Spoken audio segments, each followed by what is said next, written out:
Hello and welcome to Open Page. My name is Vivian Ruiz. Since 1980, my guest has been one of the most listened to radio hosts in South Florida. In the mid-1980s, he began his television career as a weather anchor and entertainment reporter at the local Univision station in Miami. In 1991, he moved to the national scene as the co-host of the most watched variety show in Spanish television history, Sábado, Gigante. Almost 40 years later, he's still the king of radio with his morning show, El Desayuno Musical, at Univision Radio, Amor 107.5. We are pleased to have him with us, the radio host with the most amazing voice, Javier Romero. Oh, thank you. That's a big responsibility, Vivian. Thank you for having me. Thank you. So, how do we start? We need to know where you came from. Well, yeah, I was born in Cuba, in Santa Clara, Cuba, which is the central province of the island. I left Cuba when I was 4 years old and went to live in Spain. I think that's where my love for Spanish grew, because I did my kindergarten, first and second grade in Spain. From there, we came to live in the U.S. We lived for a short time in Bridgeport, Connecticut. And from there, we moved down to Miami back in 1974. So I've been in Miami since '74. I'm pretty South Florida grown. I went to Twin Lakes Elementary, Palm Springs Middle School, Hialeah High. I then went to UM, and then in my summers, I did classes here at MDC and at FIU. Unbelievable. Javi, did you ever think that you were going to be doing this? You know, I think it was all by coincidence. When I was in high school, or even a little bit before that in middle school, I played baseball all my life. I played ball in Hialeah High, but in my off time, when I was not either playing ball or studying, I was playing. We had a record player, one of these old record players that you would hook up a mic, and it would be like a PA system. And for some reason, I would imitate Hispanic DJs, announcers. So my dad saw this, and back at the time, my dad had a supermarket down in Southwest Miami. Across the street from the supermarket, there was a radio stations, and a lot of the announcers would visit the supermarket. And one of them, Roberto Rodriguez, who later became my mentor, my dad told him about what I used to do in my free time or play around or whatever at home. And he told him, why don't you tell him to come by the radio station one day? So I went by the station. He gave me, I remember that first time, he gave me a piece of wire, news wire back then. Nowadays, you get everything from the internet, but back then we had newswire from UPI, AP, all the press agencies. And he told me, read this. So I read it for him. And he told me, you have pretty good diction, but you're still going to develop your voice. When you're 13, 14 years old, your voice is changing. So he said to me, I want you to do these exercises. He gave me some articulation and voice and diction exercises, and come back in 3 months. Just the mere idea of ever working in radio at that time was like a dream come true. And I went back home. And 3 months later, I was calling him up again. Hey, can I go by? And he goes, sure, come on by. And that time, he took me to one of the production rooms, and he recorded my voice. And he said, you still got a long ways to go, but there's hope there. I think you read good, you have good diction, so I think you're going to be all right. So he put me to read news for about 5 or 6 months. I would just go every night and read news, just read and read and read. I actually wanted to do music. I wanted to present music because that's what I look forward to. But he just put me to read news. Then 1980 came around. That year, it was the Mariel boat lift, and a lot of Cubans came to the U.S. They came to Miami, about 100,000 or more. And when the Cubans would arrive here in Miami, they would either be sent to the tent city under I-95 by 8th Street, or there was a hangar for the Goodyear blimp at Opa-locka Airport and the Tamiami Park. There was those 3 places. Apparently, immigration couldn't handle the amount of people coming into the city, so they asked the local radio stations, the Spanish stations, to send somebody out and get names of the people that were coming out and broadcast them on the air. Obviously, none of the jocks that had certain experience wanted to do that job. So here was this kid bouncing around, me, of course, and they asked me if I wanted to do it. How old were you? I was 15. I didn't even drive. So I said, sure, I'll do it. I would do anything back then. And I remember back then, the minimum salary was $3.10 an hour, and they offered me $5. So I thought I was the king of the world. I said, man, I am done. This is it. This is the best. But then again, I had one problem, Vivian. Like I told you, I didn't drive. So I asked a friend of mine in Hialeah High. He was 16. He had his car. I told him, listen, I'll give you $20 a week if you drive me to these 3 places every day. So I started doing that, and I started broadcasting names on the air. And about a month later, things got better with all these places. And immigration actually sent a letter out congratulating us on our job. So that was like a point in my favor, saying, you know, this little kid is actually pretty responsible. We can rely on him. And to my fortune or my luck, there was an overnight shift that opened up from, what was it? It was on Which Saturday. radio station? It was FM 92 back then. It was on Saturday mornings. That means from 2 to 6 in the morning, the graveyard. And from then on, I started doing graveyard, and I did graveyards for about 4 years. So I paid my dues. And then I actually went on to the evening show, and then they put me on the morning show back on January 8th, 1985. And ever you've since, been there ever since? Ever since. That's ever unbelievable. Since. And it's been Desayuno Musical for many years. Last 2 years, it's been only Desayuno. Okay, so Javi, there's so much to know about you. This was your, more or less, the radio part of your life. Exactly. Now we're going to jump over to television as soon as we get back. So don't you move from that screen, because we have a lot to hear from Javier. Miami-Dade College has career paths in anything you want to be. What's your story? Be cutting edge. Be inventive. Be the best. Be you. Be MDC. So we're back with Javier Romero, our person of the year. So Javi, you started in Desayuno Musical, yes, the morning show, which to this day it's still Thank quite God it's successful, still running. and it's still running.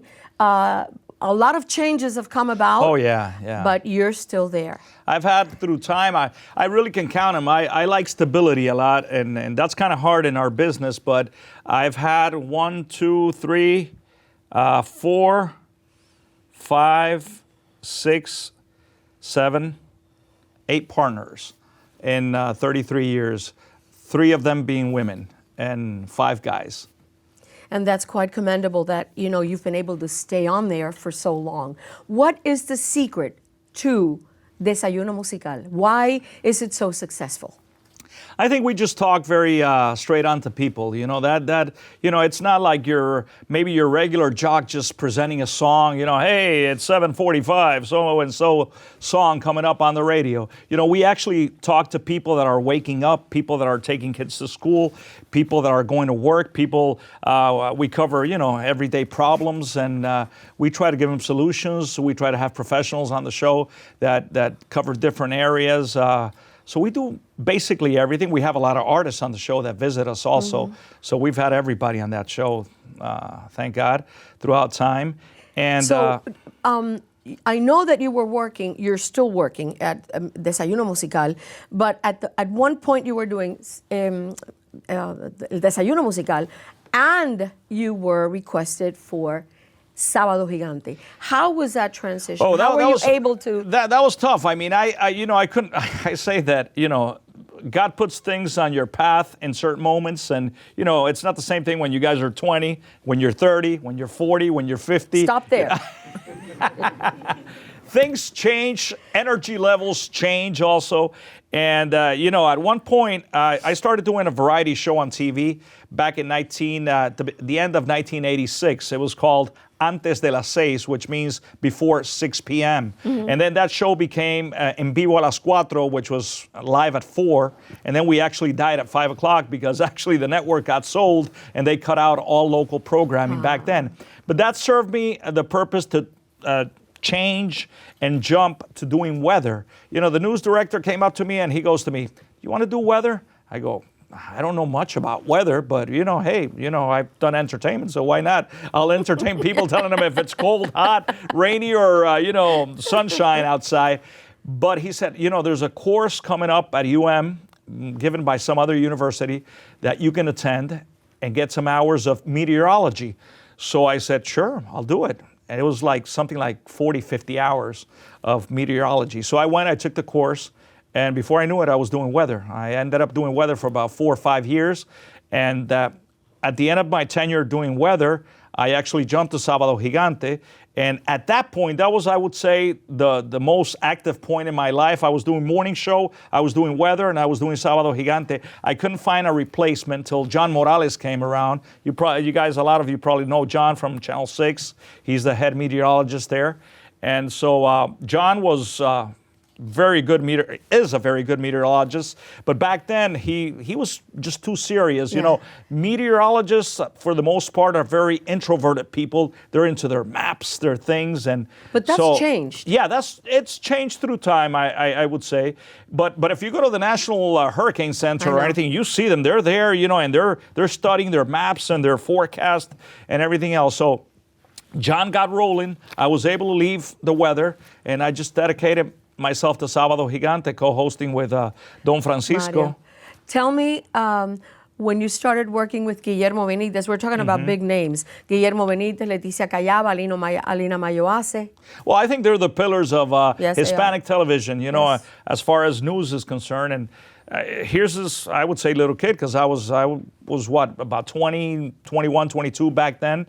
And I was there with them and just plainly learning from them every day and trying to do it better. And it was challenging to a certain extent, but I think it served its purpose because it just took me to another level. How did you feel going from that particular segment of entertainment to being Mario's Well, partner? I think actually that was like meeting my goals because I wanted to be in entertainment. I not so much wanted. I would make, out of the weather segment, I would make an entertainment segment because I would go to like every fountain in this city or every monument or every point of interest in the city and do my weather segment from there, try to make it different back then. And then when I was offered the job in Sábado in entertainment, I said, this is where I want to be. And how long were you there? I was 25 years in Sábado Gigante. So, and you were able to travel with Mario? I traveled a lot with Mario. I visited Chile. I did telethons in Ecuador, in Guatemala, in Honduras, in Costa Rica. I did telethons for about 5-6 years. Mexico many times, and of course all around the U.S. What a wealth of information. Oh yeah, it was just amazing, and just the mere fact of meeting so many different people and sharing and knowing about their countries and their cultures and everything was just amazing. Did you ever sleep? Very little, and I still sleep very little. Guys, I've been up since 3:30 in the morning, and I've been working for the last 6-7 hours. So how did you juggle your work with your family life? It was tough. You've got kids. I got kids. I have a 20. In fact, he's turning 25 today. My oldest, Javi, he graduated from NYU. He's a musical theater major. He's an actor. Yay! and I'm saying an actor because it's tough to be an actor. Don't say that. Look, that's not fair. He's an actor. No. No, I think it's great, and I think he went to a great program. I know. A great school.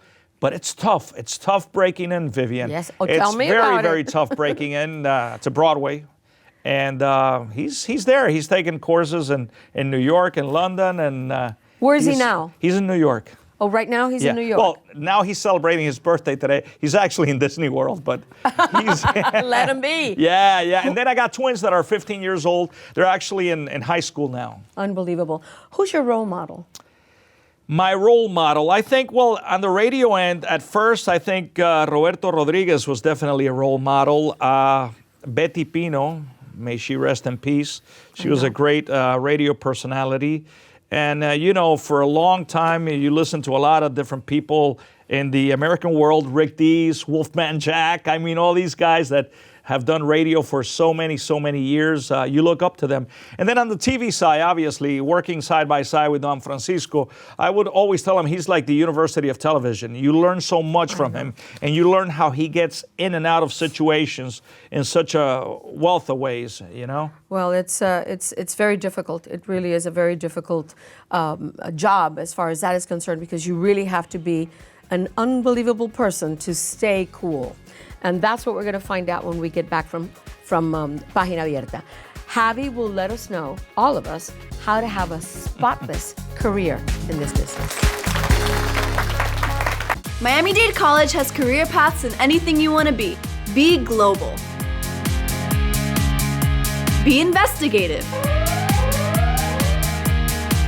Be a hero. Be the best. Be you. Be MDC. So we're back with Javier, the one and only Javier Romero. It's very important, I feel, for the people that are watching and our students that are here with us today, luckily, to know how have you been able to maintain yourself so relevant during all these years? I think you have to adapt to change. That's first and foremost. And you got to be able to take suggestions from everyone, and you learn from everyone. If I stay here and talk to a lot of the students that are here today, I probably learned some from them too. I mean, you got to be open to that. You can't say to yourself, oh, I've been in this business for 10 years or 15 or 20 or 30, and I know it all, The day you know it all, it's time to hang it up and go, To go. So I think you got to be able to be like a chameleon, and get used to all the situations. Like, for example, media right now is going through big changes. Mm-hmm. I mean, with all this internet and the mere fact that everyone has one of these in their hands and, they got access to all kinds of programming and information, you got to adapt to that. And you got to see which way, at least the company you're working for is gearing towards, and that's what you got to do. Do you consider yourself a role model? I consider you a role model. I think that's not for me to answer. You got to ask other people that. I do my best, and I care a lot about what I do and how I do it. I try to be very responsible about it. We all make mistakes along the way, and that's inevitable. But I think if you're responsible and you're disciplined, you're on the right track. What do your children think about you? I don't know. You would have to ask them, but I think they're happy with me. Do they admire the fact that you're on television and this? Because I know a lot of celebrities that the kids don't care. It's funny because my daughter, we were out having lunch the other day, and she goes to me, Dad, I just see you as my dad. I know. You're a friend. You're a friend to your kids. I wanted to ask you, is there anyone that you would like to interview that you haven't interviewed or that you want to meet? Geez, that's a tough one, Vivian. I mean, there's a lot of people, I would say. I mean, and luckily enough, so far, I've been able to interview a lot of people. And, I've interviewed a lot of artists, but I've also had the opportunity to interview some political personalities and some people along the way, but that's, I take one day at a time. That's how I'm living life now, one day at a time. That's all and you can if, do. Something good comes my way, hey, more than welcome. I'm flattered. I take every interview as something very, very special, and I try to make my guests feel special. I think that's important. And you do. I know you do a lot of advertising. A lot of people ask for you because you're very credible, and people love you. And we know that when Javier Romero says something, it's the truth. The truth is speaking. Do you do a lot of that type of advertising? Yes. Well, I take pride in a lot of the advertising I do, as far as I try to, like, for example, I'm going to put the car dealer example up because that's what you hear mostly on the radio. Usually when I'm affiliated to a car dealer, I will do only that car dealer, and I will stay with them. And by the time I end my contract, or whatever you want to call it, with them, I'll have a cleanup period. For example, for a long time, I advertise Mercedes-Benz. I advertised Mercedes like for 4 or 5 years. I ended with them back in 2015, 2016, I think it was. And now I started with another car dealer. And I try to have a clean period so people won't say, hey, you were advertising this yesterday and today you're advertising that. So, you have to try to remain credible to people. And I think credibility is very important. And that's what you try to build throughout time. That's what sells you. I think so. I'm not going to ask you about all the awards, because in the last 35 years of your career, you must have received. Probably you don't even have space in your house to have them all. If I had to mention special awards, I would have to say being part of the Miami-Dade College Hall of Fame, That's a special award for me. That's definitely a very special one. I also got the Cortez Medal last year. Cortez was the first big Spanish broadcaster in the U.S. out of Texas back in the 1940s and 50s. Wow. And then I got the Marconi Award, which is the highest award given in radio. I got that back in 2013. Wow, those are the ones congratulations. that stand out mostly in my mind. There's a whole bunch of them, and I take them all with a lot of importance and responsibility, but definitely these stand out. Tell me about all the charity work that you do. Well, throughout time, I mean, I've done all the way from American Cancer Society, the League Against Cancer, for the last 25 years, or actually 26. 28 years. I've been doing March of Dimes. And that's funny because I started doing March of Dimes when I didn't have any kids. And you know, March of Dimes, their goal is for babies to be born within period of time, right? And all my 3 kids are preemies. They're premature. So it just gave me 3 more reasons to stay with the organization. I started with them before I even had kids, but now 28 years later, I'm still with them. So, I've been doing them for a long time. I also do a lot of things for St. Jude, for the Children's Hospital. The children, yeah. And, you know, like I said, throughout time, it's just been a whole bunch of organizations. Also for autism, I've worked a lot with them, and, you know, it's good. You have to give back. Yes, you do. And I think that's the way we're able to give back. Mm-hmm. I remember, and I was telling you before we did the interview, my first encounter with television was actually doing the Lou Rawls Telethon, which was for the United Negro College Fund back in the 1980s. Lou Rawls was, for those that may not remember him, he was a real big singer, real famous, and he had this telethon every year. And I did the Miami portion of it. I did it with a colleague. He's actually at Hot 105, James T. And we did it, I think we did it a couple years, and then I just went on to doing Hispanic television. And You've had a beautiful life, Javi. it's been, I'm very thankful. I I'm know. very thankful, You should. and I'm thankful every day I wake up and I have the energy to go. So. God blesses you, dear. Okay, we're going to come back in a little bit, and then I'm going to turn it over to our Miami-Dade students. You're watching MDC-TV.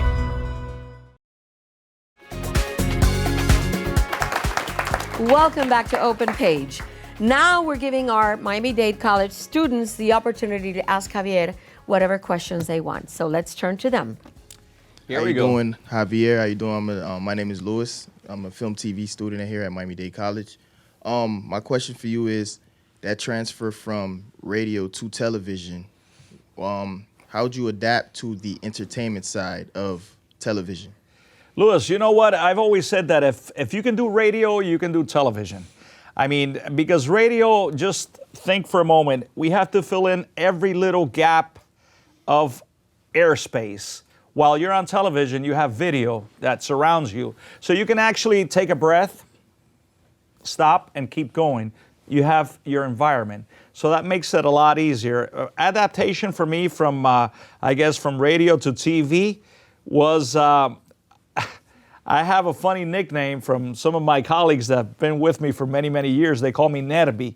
That's from being nervous.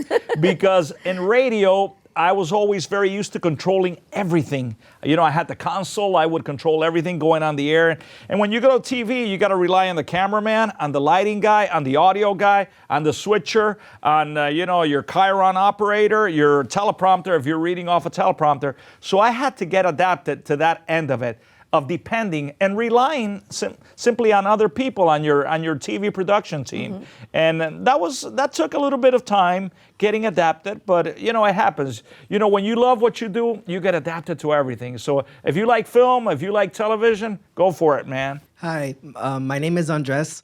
I wanted to ask you about where do you see the future of radio? A lot of people say that radio is dying, especially with the push of streaming radio and things like Apple Music and Spotify.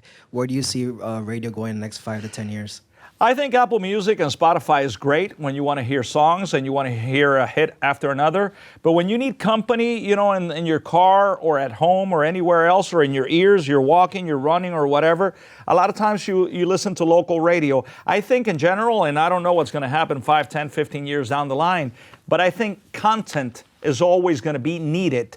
So you need people, you need talent, you need production people, you need people just to make that content, whether it's going to be consumed through a radio wave or it's going to be consumed through the internet or through a Spotify, Apple, or any other service. We'll see how people consume it. You know, as it is, we've noticed a change in consumption, but there was actually some information out like about 2-3 months ago that was saying that if there was a medium that was not going down, at least for the time being, was radio. Hello, my name is Mario. Thank you for your time, Javier. Thank you, Mario. Man. Two-part question. As someone with so much experience in radio and television, are you able to just consume the media and take it as an audience, or are you always critiquing and noticing little errors?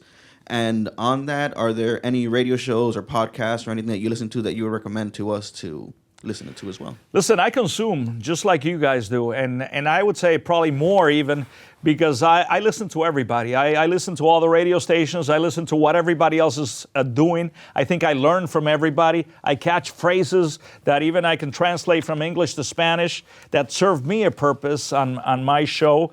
And besides that, I consume in the sense that I'm always looking at TV as far as looking at news, being on top of what's happening, seeing either the local news, the network news, on the internet. I consume it all the time. And yes, I notice a lot of errors, but you know, it's fine. Anytime you're doing live television, there's going to be errors. And even with recorded programs, because even in our history of Sábado, Gigante, we had mistakes a long time when our show was recorded, because for the last 10, 12 years, we would do like 2 shows live, 2 shows pre-recorded. And you know, mistakes are always going to be made. We're human, so we make mistakes. And it's part of it. And I think it's important for your listener or your viewer to notice that you do make mistakes, because that just makes you a lot more authentic and more human. Javi, because we are at Miami-Dade College, and because all the students are here and they're watching you also on television, what kind of message can you give them to never give up? I would say, listen, if whatever you're pursuing, be disciplined, be responsible, and persevere, because, you know, things are put in your way at the right time. You may not think so at one point. You may not think that what you're doing now will get you anywhere, but it might be the stepping stone to your next step. That's right. And I think that also it's important for you guys to know that there's going to be many times, many times where you're going to fall. And don't stay there. Just get up and keep going, because you never know. You 3 fall 12 steps times, away, yes. Get up 13. And 3 steps away, Oh, yeah. the answer might be there for you. So don't you ever give up, whatever it is that you love. Because I think that's what's important, is what you love to do is it's what keeps you going. A singer told me about 2-3 weeks ago that I interviewed him. He told me, you're always one song from having your all-time hit. That is true. And that's true. And this is the way this business works. You think, you're having a situation, you're having a problem, you want to give up. Never give up. Perseverance is your best friend. So, let's give Javi a big round of applause. Thank you, Vivian. Thank you, guys. Thank you. Great being here. I really enjoyed it. It's been a pleasure. Thank you, Vivian. And thank you very much for all of you that are watching us right now. And I want to thank Javier Romero, our special guest, and I want to thank Univision Radio and Amor 107.5. And this is all we have for today. And I think we've had a lot. So I hope you all enjoyed it as much as I did. See you next time. I'm Vivian Ruiz. Have a great day.